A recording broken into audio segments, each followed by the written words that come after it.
Aqueles que puderem podem se sentar, né? Hoje, graças a Deus, nossa igreja está bastante cheia, né? Isso é motivo de grande alegria para Deus, para todos nós, mas com certeza para o coração de Deus. E hoje a liturgia nos fala sobre o encontro com Deus que todos nós temos, sobre deixar o passado, sobre ver o novo que Deus nos dá e também mudar a direção da nossa vida, né? Sair daquilo que é uma vida ruim, uma vida de pecado, para uma vida nova. E a primeira leitura conta a história do povo que Deus resgata do exílio para levar para a sua terra de origem. Então Deus, por meio da voz de Isaías, do profeta Isaías, anuncia ao povo essa volta do exílio para a sua terra natal. Esse povo voltará para a terra de onde saiu. Então Deus fará brotar rios na terra seca, para que aquele povo não tenha sede, né? Deus vai preparando tudo aquilo que o povo necessita para que possa voltar de uma maneira agradável, para que tenham tudo aquilo que seja necessário para a sua volta, para a sua felicidade. Porque Deus não quer que nós fiquemos presos nos nossos exílios, nas nossas escravidões, né? Deus quer nos dar uma vida nova e quer que nós não olhemos mais para o passado, que nós vejamos aquilo de bom, de novo, que Deus tem feito e vai fazer na nossa vida. Então é isso que a primeira leitura fala. Não relembreis coisas passadas. Farei coisas novas que já estão surgindo. Acaso não as reconheceis? Será que nós não estamos vendo já tantas coisas boas que Deus tem preparado para cada um de nós? E o mesmo São Paulo também nos fala na segunda leitura. São Paulo diz: esquecendo o que fica para trás, eu me lanço para o que está na frente. Então São Paulo nos ensina que precisamos olhar para aquilo de novo, né? Não ficar preso ao passado, não ficar preso ao mal que nós vivemos, mas nos lançarmos para frente naquilo de novo que Deus está nos dando. E São Paulo também nos ensina que, depois que nós conhecemos Jesus, tudo aquilo que antes eram valores são modificados, né? Nós passamos a ter uma nova visão daquilo que está na nossa vida. Então São Paulo fala: considero tudo perda diante da vantagem de conhecer Jesus. Considero tudo lixo para ganhar Cristo e ser encontrado unido a Ele. Corro para a meta, rumo ao prêmio que do alto Deus nos receber em Jesus. Corro para alcançá-lo, visto que já fui alcançado por Ele. Então, nós que já fomos alcançados por Jesus, precisamos correr para essa meta que é o céu. Então nós fomos alcançados pelo amor, pela misericórdia, pela bondade de Deus. E é esse alcance de Jesus na nossa vida que fala também o Evangelho de hoje, né, que é uma das passagens bíblicas mais conhecidas e mais bonitas, pelo menos na minha opinião, né, da mulher adúltera, da mulher que foi encontrada em adultério, mas que foi resgatada por Jesus, né? Jesus estava ensinando e o povo ao seu redor ali escutando, até que chegam até Jesus os mestres da lei e os fariseus, trazendo para Jesus aquela mulher que foi encontrada em adultério. Os mestres da lei e os fariseus eram grupos de pessoas que viviam a lei, a palavra de Deus, né, os seus ritos de forma muito, muito perfeita. Quem olhasse para eles pensava: nossa, esses homens são muito perfeitos, esses homens são muito santos, eles fazem realmente de forma perfeita, de forma sensacional aquilo que pede a religião. Então eles exteriormente faziam tudo da melhor maneira. Só que interiormente, muitas vezes eles estavam ali julgando o outro, reparando o outro, então isso não tinha muito sentido. Então tanto é que eles foram até Jesus, levando essa mulher que foi encontrada em adultério, e a lei dizia que essa mulher, e o homem também, né, que fossem encontrados em adultério, deveriam ser apedrejados. Mas eles levaram só a mulher, né? Então já excluíram, aqui já tinha esse preconceito, né? Mulher era tida como alguém muito frágil. Então eles não pensaram no homem que estava em pecado também, pensaram apenas na mulher. Então aqui já começa uma outra exclusão, né? Então eles chegam até Jesus e já chegam falando aquilo que a lei fala, né? A lei fala para apedrejar. E aí querem saber o que Jesus fala. Não porque eles estivessem muito interessados em saber a opinião de Jesus para seguir Jesus, não. Na verdade, eles queriam colocar Jesus em dificuldade. Porque se Jesus falasse: não, vamos vamos perdoar essa mulher, vamos deixar ela ir embora, deixa ela quieta para lá, né? Não vamos apedrejar ela não, deixa ela quieta. Se Jesus falasse assim, eles iriam falar, mas então você está indo contra a lei de Moisés, né? Você está indo contra tudo aquilo que é ensinado. Então Jesus seria visto como alguém que não cumpria a lei.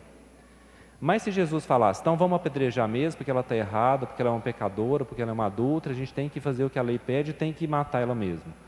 Aí eles iriam falar, mas não é você que prega o amor? Não é você que prega a misericórdia? Não é você que prega que tem que acolher os pecadores? Então eles queriam colocar Jesus em dificuldade. Qualquer coisa que Jesus falasse, eles iriam ter argumento para mostrar, né, que Jesus estava errado. Então Jesus, diante disso, ele fica calado. Pelo menos no primeiro momento, ele se abaixa e começa a escrever na areia. Ninguém sabe o que Jesus escreveu na areia, né? Não fala no Evangelho o que Jesus estava escrevendo. Alguns autores interpretam essa passagem, não que seja algo que a igreja ensina, né? Mas alguns autores interpretam essa passagem de forma espiritual, que pode ser usada para a nossa vida também, né? Que naquele momento Jesus estava escrevendo os pecados das pessoas que estavam ali acusando, né? Então a pessoa via o seu pecado ali, Jesus escrevendo o seu pecado, e a pessoa ficava sem graça e começava a perceber que ela não tinha condições de julgar ninguém porque ela também tinha pecado. Essa é uma interpretação, né? Não que tenha sido assim. Eu particularmente nem acho que seja verdade, porque se Jesus não fica acusando os nossos pecados, né? Jesus não fica apontando aquilo que nós fizemos de errado, mas é algo que nós podemos pensar. Outra interpretação é que Jesus simplesmente estava passando um pouco do tempo ali para talvez se acalmar daquela injustiça que estava prestes a acontecer. Então Jesus estava ali apenas, talvez, respirando fundo antes de responder alguma coisa. Outra coisa também é que Jesus estava apenas dando tempo para que aqueles homens, aquelas pessoas que estavam ali julgando aquela mulher, prestassem atenção no que estavam pedindo, e reconhecessem que eles também eram pecadores. E eles começam a insistir que Jesus falasse alguma coisa. Então Jesus olha para eles e diz, quem não tiver pecado, que atire a primeira pedra. Aí Jesus volta a escrever na areia. E aí quando Jesus levanta os seus olhos de novo, ele percebe que estavam saindo, um por um, a começar pelos mais velhos, né? Então eles foram percebendo que eles não eram as pessoas corretas para apontar o pecado de ninguém, porque eles também estavam cheios de pecado, estavam cheios de falhas, cheios de misérias. E aí Jesus é como se tivesse colocado um espelho na frente de todo mundo, né? Olha para você primeiro e depois você fala de outra pessoa. Nós precisamos ter muito cuidado com essas pessoas que estão ao nosso redor, que ficam julgando demais os outros. Normalmente a pessoa que julga muito o outro, ela é a mais pecadora. Ela quer exaltar tanto o pecado do outro para que o dela não apareça.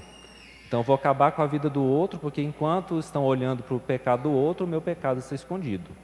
Então precisamos tomar muito cuidado com esses juízes que estão ao nosso redor, que querem exaltar o erro do outro, para que o seu erro fique escondido. Então Jesus acolhe aquela mulher e percebe, de repente, que está apenas ele e ela. Todos saíram e, como diz Santo Agostinho, ficaram apenas a miséria e a misericórdia. A mulher que é cheia de miséria e Jesus que é cheio de misericórdia.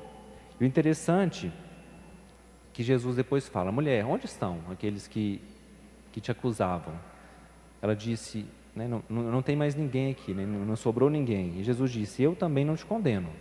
Vai e não tornes a pecar, não voltes a pecar.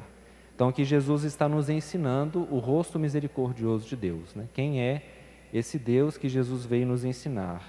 É o Deus que mostra como que Ele lida com as nossas decisões erradas, né? Ele não se preocupa com aquilo que nós fizemos de errado, Ele não se preocupa com os nossos pecados. O perdão fala sempre mais alto que os nossos erros. A força de Deus está não na condenação, mas no perdão, não no castigo, mas no amor, né? Deus não quer que nós nos percamos, Deus não quer que nós morramos, Deus quer nos dar o perdão e a libertação.